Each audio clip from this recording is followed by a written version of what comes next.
Alright, what is up everyone? So, if you watched my video yesterday, or whenever it was I uploaded it, I have a new headset, and the mic didn't work. The mic is now working, which is what I'm using at the moment, so apologies if there's some background noises. I will be sorting that out at the end, once I finish recording, so if there's anything left, apologies for that. But we are discussing today the new vehicle that was released onto onto GT Online this week, called the Mammoth Squaddie. So the Mammoth Squaddie is a SUV's vehicle found in GT Online, added to the game as part of the 1.52 Cayo Perico heist update on February 4th, 2021. The design of the Squaddie is based on the Hummer H1. Squaddie can be purchased from more stock cash and carry for $1.1 million and can be stored in any personal vehicle garage and customized at the LSC. So yeah, we have a new vehicle, military type. Is it armored? It's armored appearance. Is it armored? I'm not actually sure. I haven't tested that.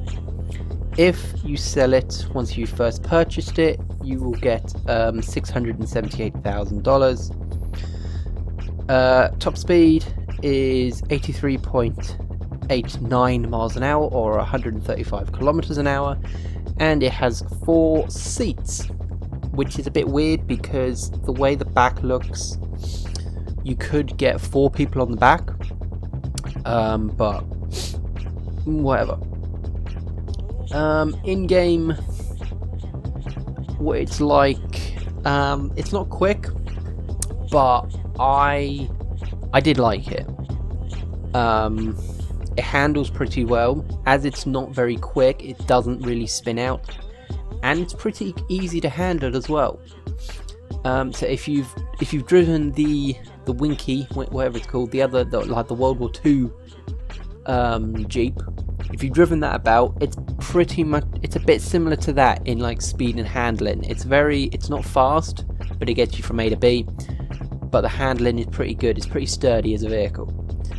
Customization wise, this is very good, full customization wise, and because of all the different types of customizations you've obviously got like black bumper bull bar things or chrome variants of it.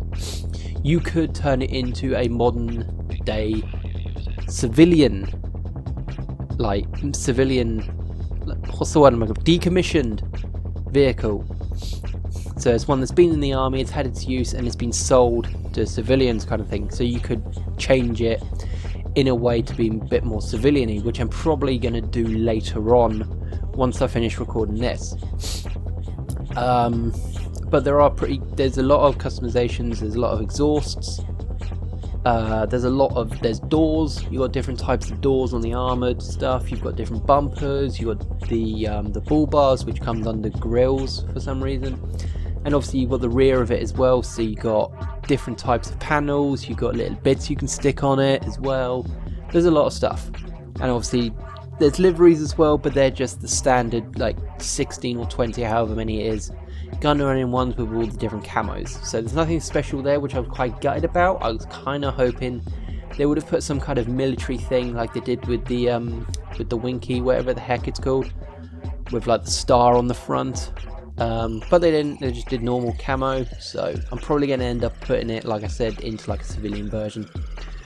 Performance-wise, around the test track, it's again, it wasn't fast, but it was very easy to handle. It was very easy to get around tight turns. So yeah, it's very simple to get around tight corners, which I will show you now.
and I keep forgetting that I put on a clip without me talking over it, to be honest.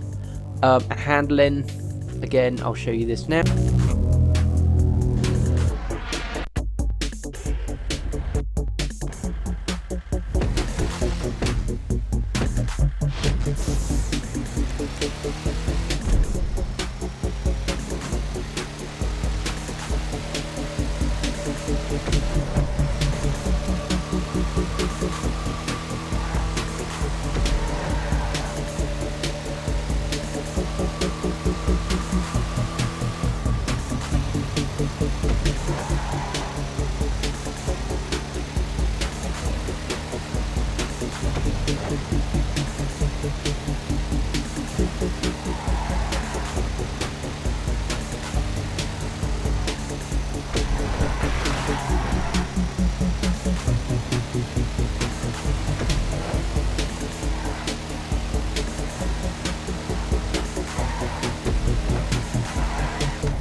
And obviously the handling, again, there were some times where it got a bit understeery, but to be honest, if you know the map as well as most people do nowadays who've been playing it from like the beginning, you know where all the tight turns is, you know how much you need to brake, your experience with different cars and different speeds. So I think that was more of just a hiccup on my part. I got a bit, not carried away, but I just forgot. But is it worth the 1.13 mil? Yes, it is, I'd say, because it's a nice little collection. If you're doing a military styled garage collection, I will probably, because I had a look around it earlier today and I thought, you know what, I'm going to do a video on it. I will be doing a video on my facility vehicles, because that is where I kind of like to keep my garages and storage themed with what it is. So my facility has got all my military vehicles in and everything, so I'll be probably do a video on that because that's pretty much full now. I'm happy with all that. The only military vehicle we've got left is the quad bike, which I can't remember the name of. Will that probably be worth it? I think so as well. I think it's going to have quite a few customizations on it as well. So obviously I'll be getting that one as well, and that one's, I don't even think that's over 800,000. I know it's not expensive. I know it's not a million. So I'll be getting that as well, doing a video on that. But overall, this vehicle is, I'd say, if you've got the money and you like the collecting, yeah, get it. But if you're kind of short on money, looking for vehicles to buy, unless you're collecting them, like if you're trying to get every single car in the game or the decent cars in the game, as long as you've got the money, I'd say get it. If you haven't got the money and you want it, save up until you've got a bit left over once you've bought it and customized it, because it's 1.1. Once you've bought it, all the customizations will probably take it to like 1.3 maybe, not too sure, 1.2 kind of like thing, because you got all the armor and the engine and everything. But overall, yes, this is a very nice car. So hopefully you all did enjoy. This has gone on quite a long time. I do try to make these not so short, but I just get carried away with what I'm saying. I don't write anything down. So yeah, whatever. Anyway, leave a like if you did enjoy this video. Also in the comments, not only leave a comment of if you've bought it and what your thoughts are on it and everything and all the usual stuff, can you please also leave a comment what you think of the new microphone? Is it any good? Because for the longest time I've been using a microphone on my laptop built in, and I haven't had anywhere to put an external one until now. So hopefully this will be decent enough, and I will see you all in the next one, being whatever the next vehicle is that's going to come out. So I will see you then.